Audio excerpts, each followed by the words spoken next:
Hello everyone, আসসালামু আলাইকুম। আশা করি আপনারা সবাই ভালো আছেন। আপনাদের দোয়া ভালোবাসা আমিও ভালো আছি আলহামদুলিল্লাহ। আজ রান্না করব আলু, পুঁই শাক আর নদীর ছোট চিংড়ি মাছ দিয়ে।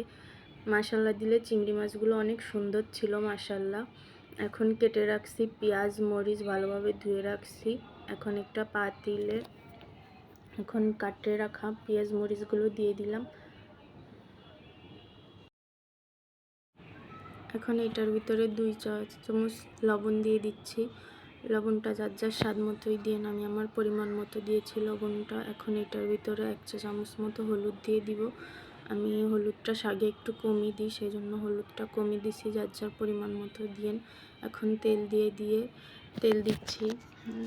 পুঁই শাক তো একটু তেল বেশিই লাগে। এখন ভালো মতো হাতের সাহায্যে মাখিয়ে নিব।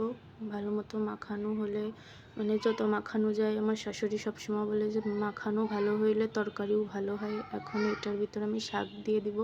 শাকটা দিয়ে ভালো মতো মাখিয়ে নিচ্ছি। মানে হাত দিয়ে, মানে শাকটা প্রায় কষলায় ভালো মতো মাখিয়ে নিলাম মাশাল্লাহ। এখন ছোট চিংড়িগুলোও দিয়ে এখন ভালো মতো একটু মাখিয়ে নিব। এখন ভালো মতো মাখিয়ে এখন এটার ভিতরে হালকা পরিমাণে একটু পানি দেব। আমার ছেলে এসে কথা বলতেছে। এখন হালকা পরিমাণে একটু পানি দিচ্ছি।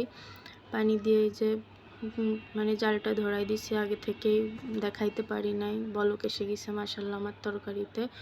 এখন তরকারিটা ভালো মতো নেড়ে চেড়ে নিচ্ছি। ভালো মতো নাড়াচাড়া হয়েছে। এখন তল উপর করে দিলাম, না হলে আবার সিদ্ধ হবে না। এখন একটু ঢেকে দিচ্ছি। এই যে মাশাল্লাহ আমার তরকারিটা প্রায় হয়ে আসার মধ্যে হয়েই গেছে। এই যে ফাইনাল লুক, মাশাল্লাহ আমার তরকারিটা অনেক সুন্দর হয়েছে। সবার যদি ভালো লাগে আমার চ্যানেলটাকে সাবস্ক্রাইব করেন, লাইক করেন, শেয়ার করেন, পাশে থাকেন। আমার চ্যানেলটা নতুন, আপনারা সবাই পাশে থাকেন। আসসালামু আলাইকুম।